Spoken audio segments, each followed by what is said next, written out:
Sagung para rawuh kakung Sumawana putri, bapa saha ibu ingkang dahat kinurmatan, para sesepuh bini sepuh haji sepuh ingkang sampun pono ing pamawas saha lebda ing pitutur.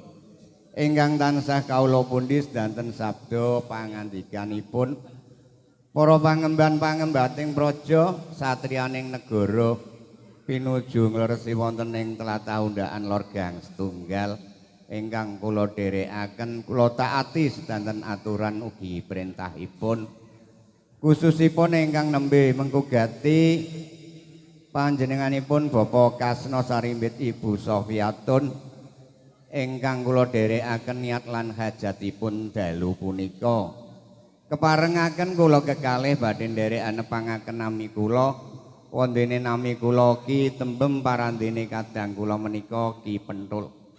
Dalu punika kumawani ngadeg sak ngandhaping trata krambat agung Winaturata saperlu ngemban dawuh saking panjenenganipun Bapak Darman pinangka pangarsa seni barongan Singayuda ingkang mijil saking tlatah undaan Lor Gang Sedasa. Bapak Darman pikantuk amanah saking panjenenganipun Bapak Kasno boten sanes ing babagan pangruwatan ngangge dasar Bapak Kasno anggenipun mangun bali wisma wonten Madyapada kaparingan amanah saking ngersa dalem Allah Subhanahu wa taala ingkang arupi putra cacahipun setunggal mijil wadon ujare ngakandha ing tanah Jawa nek ana wong kekeluargaan mongko duweni anak mung siji mbuh lanang mbuh wadon kapitung bocah durga sengkala gedhe lan cilik sithik lan akeh bocah menika dadi susuing sengkala iso ilang kelawan sirna sengkalane kalamun dipurwakala pramila dalu punika matah dumateng kula kekalih kapurih dados duta cara duta kongkonan cara omongan ken ngandhak-ngandhakake dhateng panjenengan sami ingkang mirengaken ugi ingkang hamirsani mbok bilih kanthi niat ingkang tulus lan ikhlas Bapak Kasno dalu punika ngadani pangruwatan sesarengan barongan Singayuda.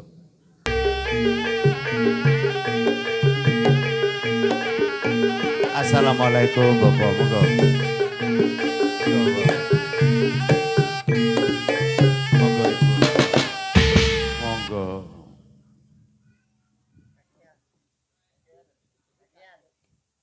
Assalamualaikum Waalaikumsalam warahmatullahi wabarakatuh. Tepangaken nami kula Mas Roy, badal wakil saking Bapak Kasno. Mboten Tebih-tebih saking Undaan Lor yaine. Nggih. Rawuh wonten daleme panjenengan kaping sepindhah nggih silaturahmi. Nggih, kaping sumangga. pindhone wonten damele. Damele napa kan? Badhe masrahake putrinipun Bapak Kasno. Badhe dikan ngruwat panjenengan yaine. Namung setunggal. Oh nggih namung setunggal. Blas tunggal Nggih, mawon nggih. setunggal. Nggih ning ngoten Bapak Kasno sampun nderekaken adat Jawi. Nguri-nguri kabudayan Jawi kagungan putra setunggal duka kakung Jawa Putri dipun ruwat kangge adat Jawa. Nggih kula tampi bawa surajin. Keranten kula kalih panjenengan manusa lumrah menika boten kagungan kegiatan menapa. Namung kita sedaya pasrah nyuwun marang Gusti Allah.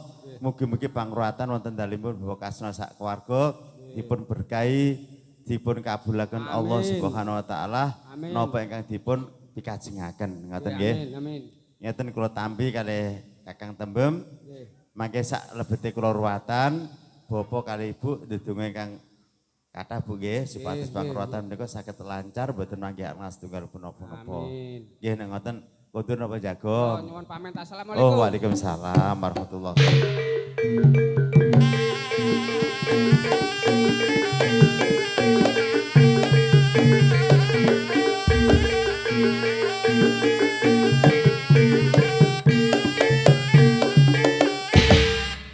Mas Roy Markun ki nek anu ya ana kliwat terus. Rumasaku gawe-gawe lho ya. Ya Mas Ya Roy. sampe. Iku ipene Roy Martin. Oh, nggih. Kok cilik ngono. Lah iya iki mau karepe aku cetha wong suarane ya banter. Kon ngruwat to? Ya, bener. Ini wis cetha to. Mas Roy cetha nek Mas Roy. Lah terus mbok tampa. Iki mau tak tampa Kang Ya, Tembem. anut. Lah jengene kowe lan aku manusa lumrah dijaluki tulung ya sak isa-isane kabeh pasrah marang Gusti Allah. Nah, saiki golek cara. Cara ning ngene. Saiki kowe lan aku nyelamur jengen. Sing kowe dadine legayaku kaki legaya. Kaki legaya.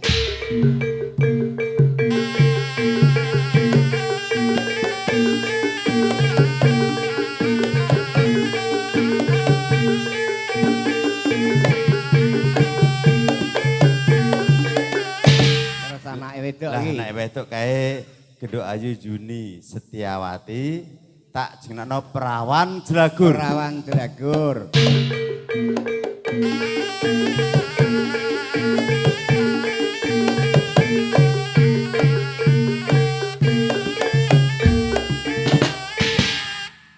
Nek anake wong perawan ki wedok mempel. Wis cetha. Jelas. Ning ora cetha aku. Lah aku lanang mbok nini iki piye? Iki mau ana kajat, ana karep jajal kowe ndedonga marang panguasane Gusti. Kowe munggah ring Sang Pamujan malih dadi wong wedok sing ayu. Dadi aku mbudidaya nek iki. Ya wis, aku tak njaluk pamit supaya entuk gawe. Assalamualaikum. Waalaikumsalam.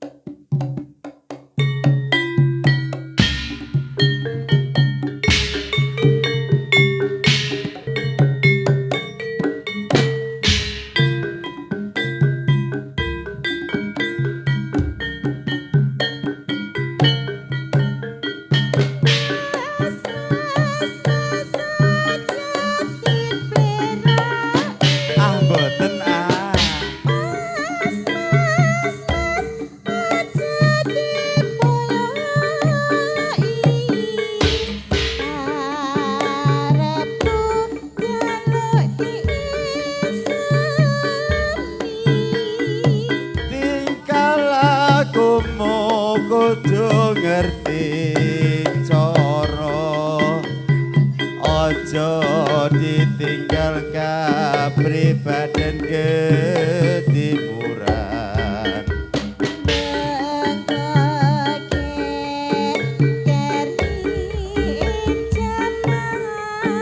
boyo sing eling iku budaya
kapribaden ketimuran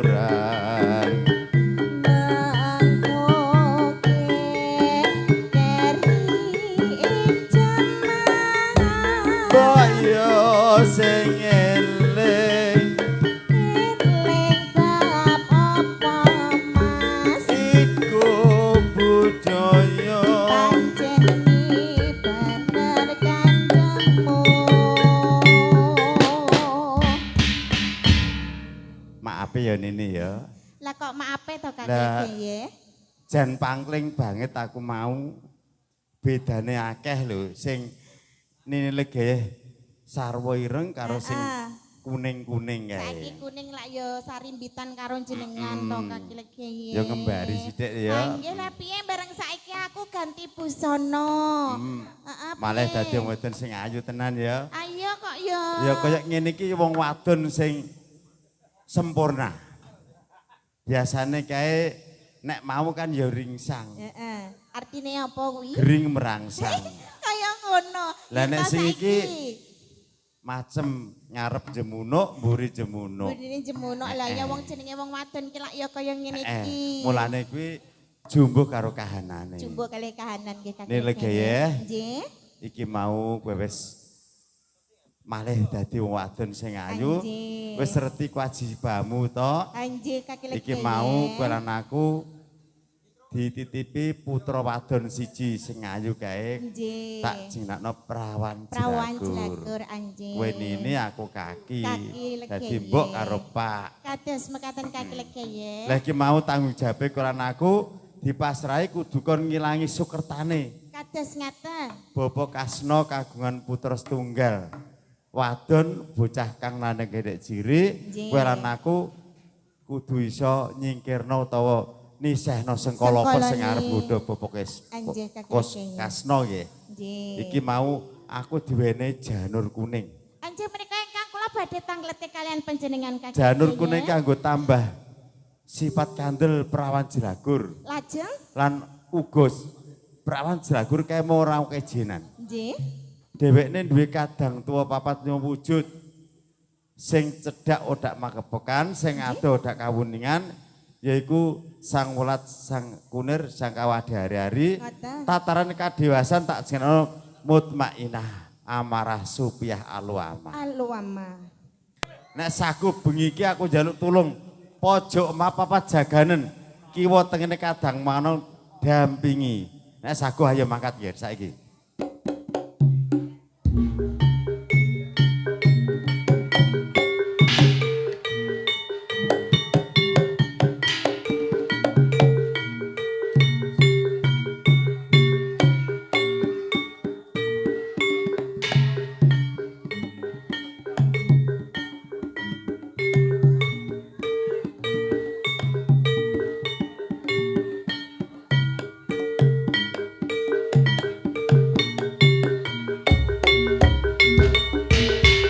Aku njaluk tulung hati-hati, rumatono anakmu aja sangkek lunga teko omah.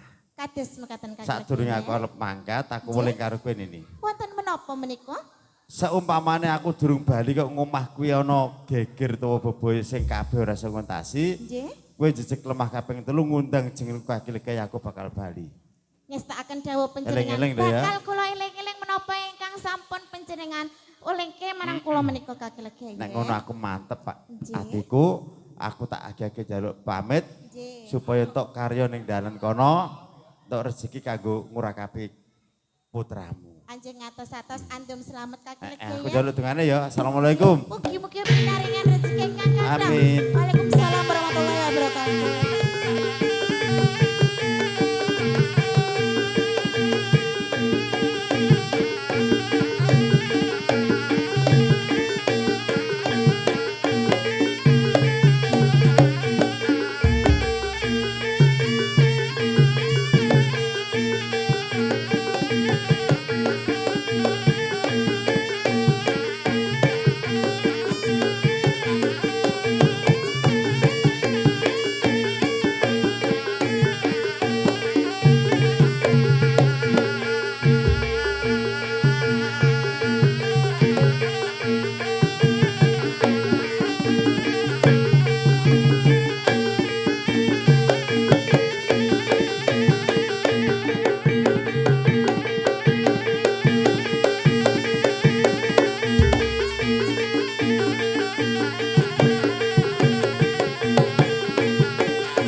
Anggonku momong si prawan jelagur ta rasa-rasake kok yo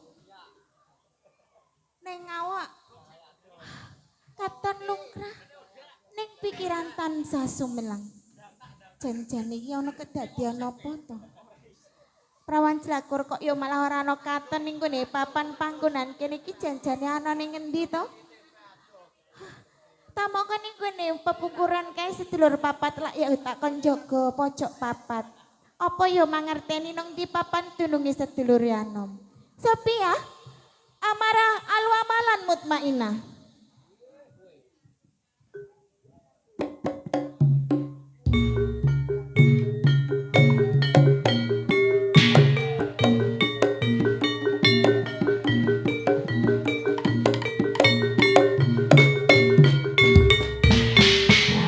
Sophia amarah alwamalan mutmainah.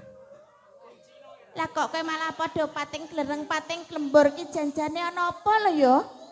Sedulur Wanom ki ora ana katon ing gone papan panggonan kene. Coba undangan supaya bisa sapet jagong kelawan aku uga kowe kabeh sedulur papat. Yung undang pripun to? Loh, kok undang pripun? Lah niki mpun kok kadang kula nggih mpun nglumpuk sing diundang nggih sinten. Lho lah kok ya sing tak karepne iki ora kadang sedulur papat. Kowe rak ya sik kelingan to. Yen to kowe kabesut ana papan panggonan kene kuwi, kowe kudu ngrewang-rewangi nini legaya momong putriku si Prawan Jelagur. Ananging Prawan Jelagur kuwi ora ana katon ning gone papan panggonan kene. Coba aku njaluk tulung kelawan kowe sedulur papat. Mutmainah. Coba undangan kae mbok menawa Prawan Jelagur kaya ana ning gone pepungkuran lagi goleki nini legaya. Kita mangke. Kula tak omong riyin.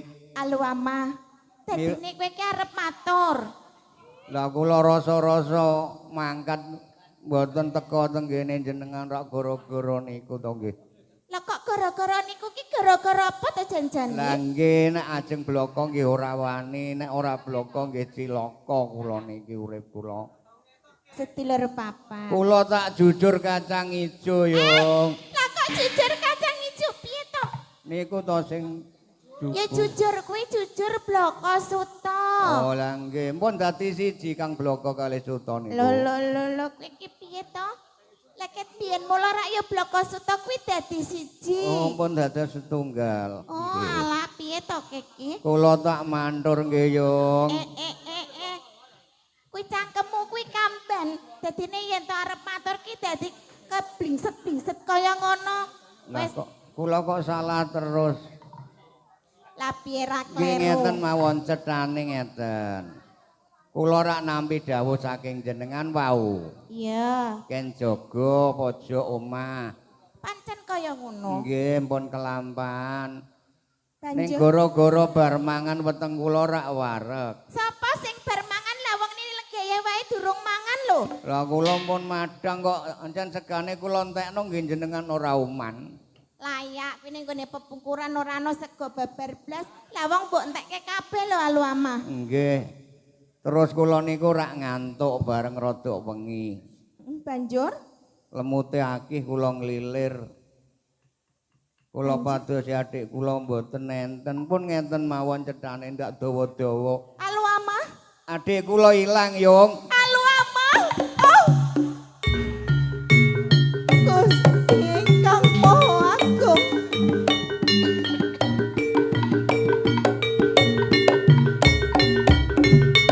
Ora nyangka babar pisan dintono kahanan sing kaya mengkene iki sedulur papan.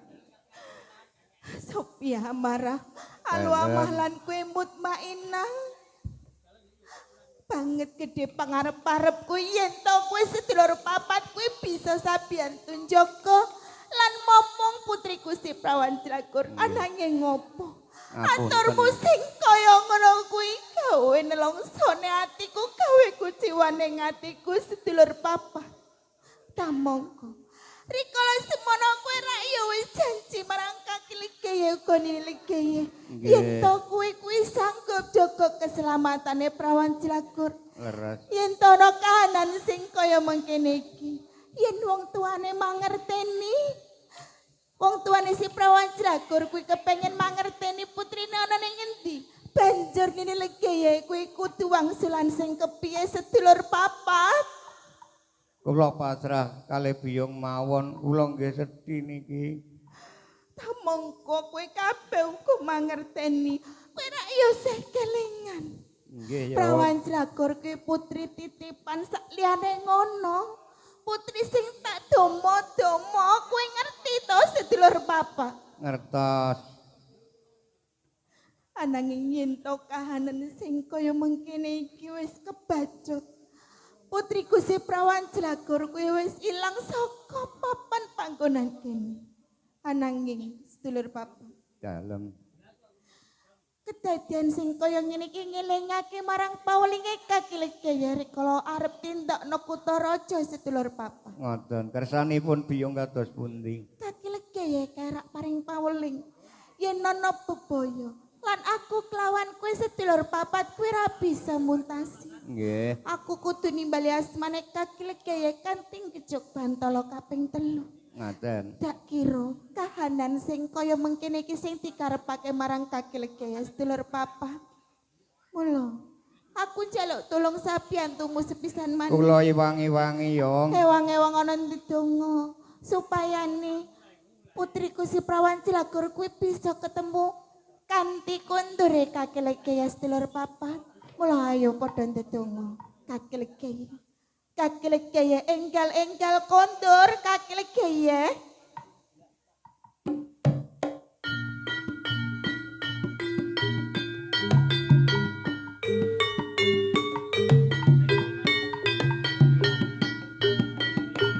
Waalaikumsalam warahmatullahi wabarakatuh. Lagi wae aku mau arep rembugan karo kanca-kanca tukang syuting. Ana sing kena mobil jebul atiku mak gregel kaya ana sing nyeluk jenengku nih legeye. Kaki lege panjenengan wau mireng yen to kula nimbali panjenengan tong kaki lege. Aku krasa atiku nih legeye. Kaki lege. Piye nih legeye? Leres anginipun panjenengan sak nalika tindak menika panjenengan sampun paring paweling yen to ana bebaya kula kedah nimbali asmane panjenengan kaki lege. Sejatosipun Ana apa to nih legeye? ananging sakderenge matur kula nyuwun agung ing pangapunten Ya ora apa-apa. Waton ora ana salah wae aku ora dadi. kaki lege. Piye. Kula menika ngrumaosi luput. Panjenengan sampun masrahaken keselamatan Prawan Cilagur datan kula ugi sedulur papat kaki lege ananging. Ana kedadian apa to nih legeye? Kasunyatan kula menika dereng saged dadosipun ingkang sampurna kaki lege. Jalanane piye kok ngantek ngene iki?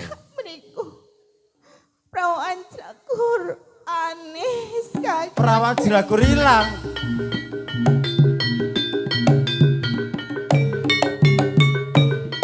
Ini legeye. Lege. Sekawit aku mau wis kondo. Ati-ati aja ngantek linggar saka paturunane. Nggih, Kak Prawan Lege. Cilagur kowe rak puter titipan to? Leres menika ingkang kula pikiraken. Lah iki mau sumelang kaki lege. kadange tuwa kabeh. Sing mripate sak terbang kaya ngono. Terus mbok takoni piye jawabane? Sumangga mbok menawi panjenengan menika badhe niti pirsa, kersane panjenengan mireng piyambak menapa ingkang badhe dipun aturaken kaki lege ya. Halo Amah, Mo kula mo. kok malah kaget piye to kowe ditimbali iki mau wigati sing banget wigati. Tasing Kadangmu anom kok ngantek iso murca saka paguringan. Nggih. Kowe ning ndi jak menung? Kabeh Kula nggih jagi mo ning tesih ngantuk. kok ngantuk. Kula tinggal ngombe kopi kok terus ora ana. Lah terus wis Ya. Mbok Upadi. Pun ngeten mawon, dasare ngeten mon. Nalika rumiyin kula tasih teng alam antara kula ngertosi napa mawon ingkang enten. Terus? Tegesing kula waspada mo. Nanging sak sampunipun panjenengan besut dadi badan wadak. Tegese kula menika ora ngerti apa-apa, pun kados lumrahe manusa sawantah. Dados kula ora iso ngentasi gawe mo. Oh, sakjroning kowe tak besuk dadi badan wadak. Nek upama sinidra kaya badan halus tak kira kowe ora ngerteni ngono. Mboten ngertos. Saiki ngene. Kowe tak badan besuk dadi badan halus. Ayo. Upadi sapa sinidra kadang manom. Nyuwun pamit Ayo. sedika. Sing hati-hati sedulur papan. Muga-muga enggal-enggal entuk gawe. Muga-muga si Prawan Cilagur bisa mok temokke sedulur papan. Ini legaya. Kaki lege ya. Ayo, karena aku sabiyantu donga ya. Cek kaki lege ya.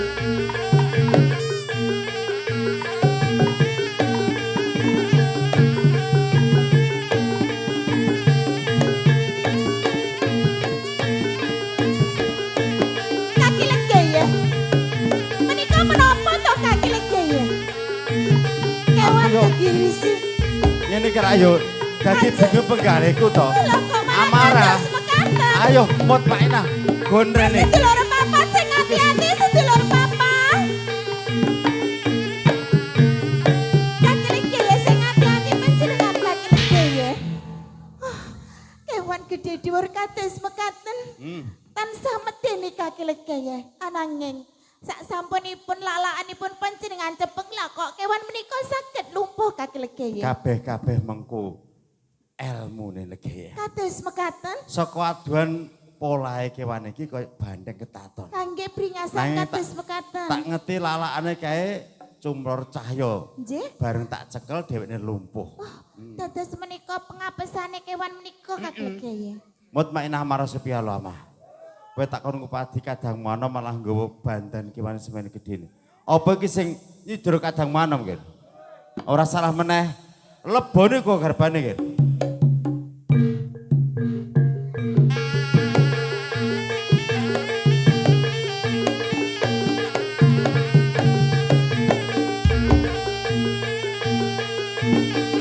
Dados kewan menika ingkang kidro si prawan jelagur kaki legi ya.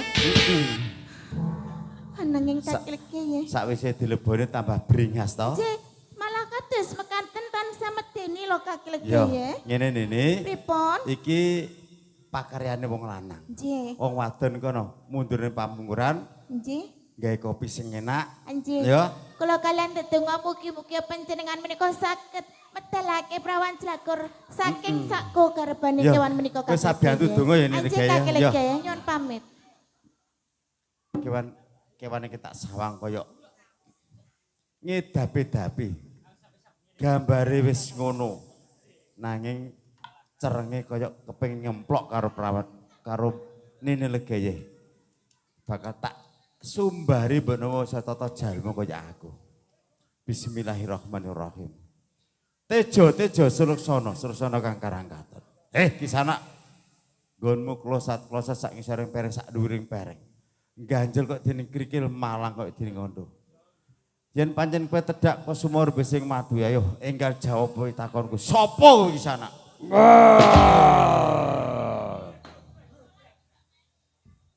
Jagat wasisaning Bathara.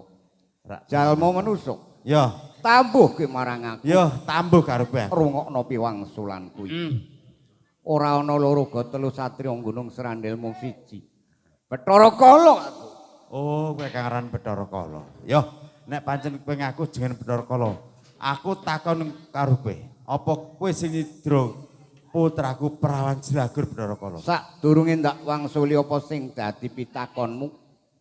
Rene aku cubriya marang kowe aku ngerti gandamu. Jujur marang aku sapa satemene aja nganggo minggok aja nganggo sesinglon. Sapa satemene kowe iki? Oh, nek pancen kowe wis gondo marang keringetku utawa selamur-selamur wis paham karo aku. Yo. Ora tedhe ngaling-aling, aku kan aran Hadipati Pendul. Waduh. Nuhun.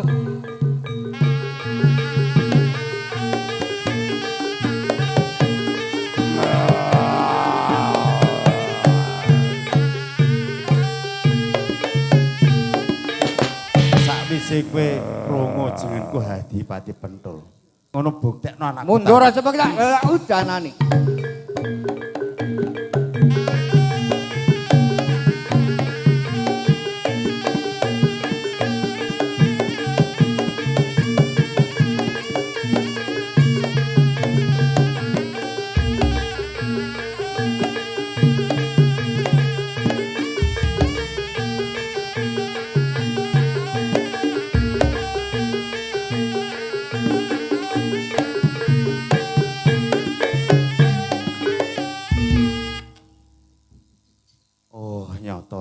Cidur janji nek ngono kuwi.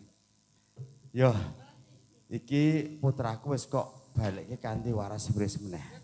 Ayo, Bathara Kala, kowe mundur sak Jakabawa tak pinangkane penjalukmu.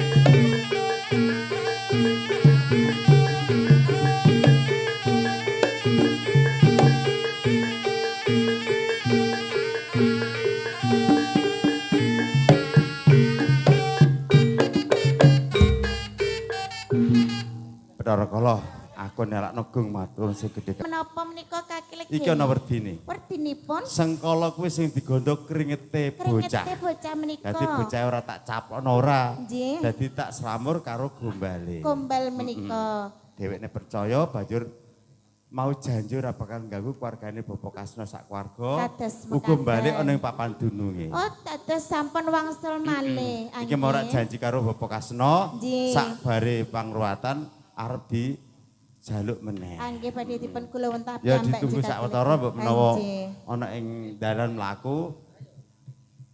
Ananging kaki legi menika wonten perencak ingkang ganter-ganter kaki legi ya.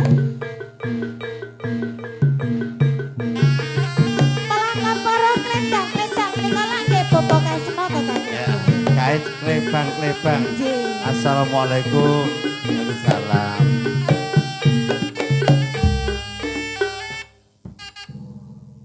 Niki ngeten ya ini. Nggih, Bapake. Kula rawuh wonten daleme panjenengan. Rikala semono Bapak Kasno minangka ingkang kagungan putra setunggal dipasrahke panjenengan Diken Kruwat. Nggih. Lah sakmenika badhe disuwun melih ya ini. Oh nggih, alhamdulillah. Nika janji panjenengan riyen sasampunipun kula ruwat kanthi slamet badhe disuwun malih nggih.